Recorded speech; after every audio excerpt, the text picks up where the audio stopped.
It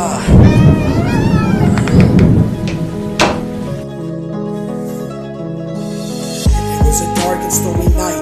It was raining heavily and there was no source of light. The only thing I saw was lightning and the sky flashing. While I'm drenched in the dark in my only jacket, I see a bar up ahead. Thank God for the shelter. I'm not in the door, but hopefully they let me in, cause I don't want to spend another second in this weather.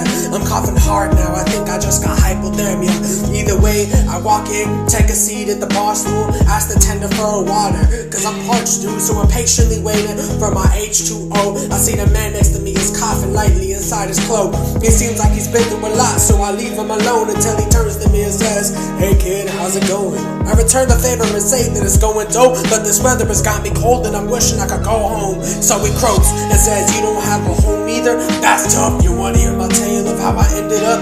And I said sure, cause it looked like the weather wasn't gonna stop. And he said that he was once a manager at his job, and that he had a family and an expensive car, and that it was going good in his art, that he was stuffing his wallet. He said it was all great until his wife felt neglected. She then said, "It's either me or the paycheck." He said the paycheck. He said if we have all of these bills, then who's gonna step up to pay them? She didn't view him as trying to help. She only saw his betrayal. And I was recently kicked out the house for being like my father, so I kinda related. I said I was only in the rap game to secure the paycheck. I said I want to get my mom out of the tuna can that we stay in. He said, "Kid, we got more in common than I thought." And I replied with, "Yeah man, life has got us both in a sticky spot."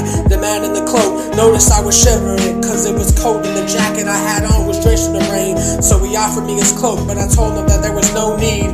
But still the fact that he was asked was so sweet. He then proceeds to tell me about how much he missed the sun, as his voice cracked a bit as he paused to take a puff.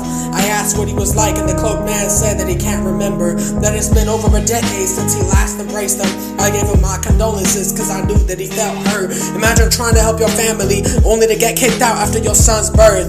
Dang, he told me about how when he meets him, he would teach him how to drive and how to shave, and how he really wishes he was there for his son to play. I relate again saying I wish I knew how to use the razor, and how learning what taxes are and how to pay them. He said that when the rain ends that he would be glad to show me how, and I was touched at how a stranger I never knew wanted to help me out. I replied with yes sir, and actually it would be an honor pal.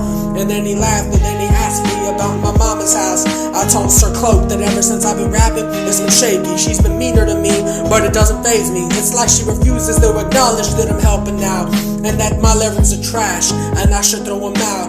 I told him that my grades are solid, it's just that I hate school cause I'm an outcast and a monster. They think that I'm a lame dude. He said, "Hey kid, I don't think you are, but I think you're great. By the way, hold on kid, what's your name?"